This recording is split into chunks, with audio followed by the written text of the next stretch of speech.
iOS 18 est enfin disponible. Après tous ces temps de rumeurs, il est temps de faire un petit tour ensemble des grandes nouveautés.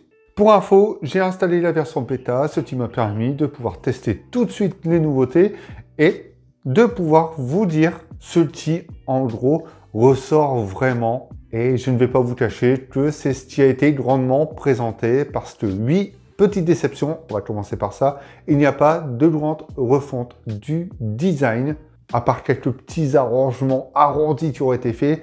En soi, rien de flagrant.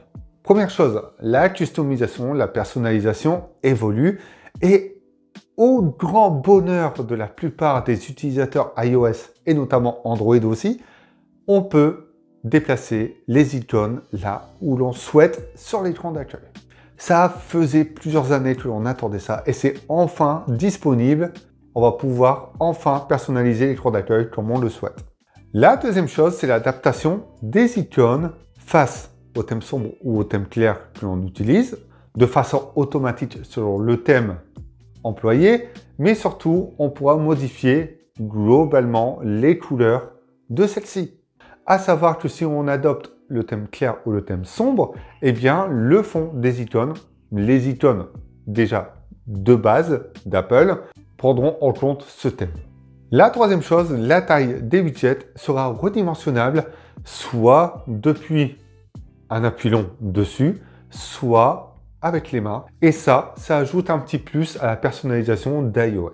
Sur l'écran de verrouillage, et on pourra désormais choisir le raccourci que l'on souhaite. La photo, la lampe torche, supprimer et mettre d'autres applications pour avoir accès à ces applications rapidement depuis l'écran de verrouillage, vers la droite ou vers la gauche. Le centre de contrôle qui fait peau neuve, des petits effets arrondis, des petites couleurs sur certaines icônes, enfin bref, ça dynamise l'ensemble et ça le minimalise encore un peu plus. Sauf que là, vous pourrez redimensionner donc certains éléments comme les widgets. On aura également la possibilité de rajouter des pages à ce centre de contrôle et donc de l'élargir et ça permettra pour certains de pouvoir centraliser les icônes, les accès rapides par élément. Ça peut être par domotique, par musique, réseau. Enfin, tout ça est un large choix de ce que l'on pourra faire avec ce centre de contrôle.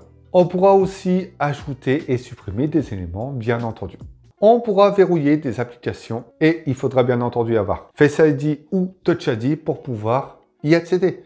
Ça permettra à certains utilisateurs de verrouiller et de sécuriser certaines applications, mais en soi, dans l'idée, ça peut créer peut-être certains problèmes sur certaines applications, mais dans les faits, si on souhaite qu'une personne n'ait pas accès à une application, vous pourrez. iMessage n'évolue pas trop dans l'ensemble, mais apporte quelques petites nouveautés. La première, c'est le texte. On pourra y mettre des effets gras, surlignés, barrés. Enfin, soit on pourra apporter une personnalisation et surtout une accentuation. La deuxième chose, c'est la programmation des messages. On pourra donc programmer un message pour l'envoyer à une heure précise et à une journée précise. Ça peut être sympa si on ne pensera pas forcément à envoyer un message important à une date. On peut réagir avec des émoticônes aux messages, comme sur les réseaux sociaux Instagram, Facebook, X, Threads, enfin soit, vous pourrez mettre un émoticône pour réagir à un message. Ça peut au moins montrer que vous portez un intérêt sur le message que vous avez reçu et montrer ce que vous ressentez sur ce message.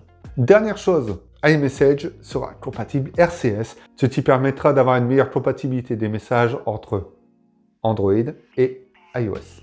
Apple Mail ne fait pas peau neuve, mais s'organise grâce au tri de mails par personne, par catégorie et par sujet, ce qui peut apporter une meilleure organisation et un meilleur tri de ces mails lorsque l'on souhaite faire une recherche. Lorsque vous irez sur l'application photo, vous aurez un nouveau design. Vous avez donc la grille de photos qui se trouvera au-dessus et les collections en dessous. Ces collections permettront de pouvoir rechercher des photos par personne, par date, par lieu et par élément, puisque vous pouvez faire des recherches. Par exemple, si vous mettez le nom d'une personne en train de faire du skate, eh bien vous trouverez des photos de cette personne en faisant du skate. C'est un exemple tout bête, mais c'est l'un des plus concrets que vous pourrez avoir pour rechercher une photo précise. Et on pourra également supprimer un objet en arrière-plan, ce qui arrivera sûrement plus tard puisque je ne l'ai pas encore vu ou je n'ai pas assez cherché sur la modification de photos, mais c'est une chose très intéressante et qui s'accentue avec l'IA qui a été quand même bien présentée.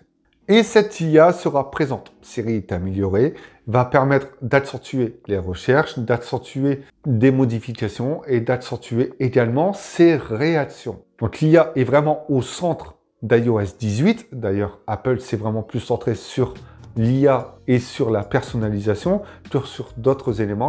Mode de jeu est présent. Ça va vous permettre d'optimiser lors de votre session de jeu la puissance. L'intelligence artificielle va automatiquement supprimer les applications en arrière-plan inutilisées pour optimiser la puissance de jeu, que ce soit sur le framerate ou sur la puissance brute. Ça permettra également de minimiser la latence et que ce soit sur le smartphone ou par exemple sur les AirPods pour la qualité sonore.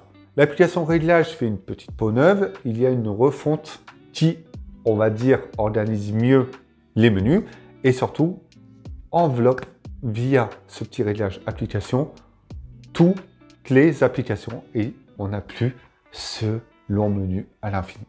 Dans les autres nouveautés, vous pourrez également régler une somme à un ami directement d'iPhone à iPhone. Voilà les grandes nouveautés d'iOS 18, enfin dans les grandes lignes et de façon très simple. N'hésitez pas à me dire en commentaire ce que vous pensez d'iOS 18, si vous avez installé la bêta et ce que vous pensez des nouveautés proposées. On se retrouve bientôt pour d'autres vidéos. Pendant cela, prenez soin de vous et amusez-vous avec iOS.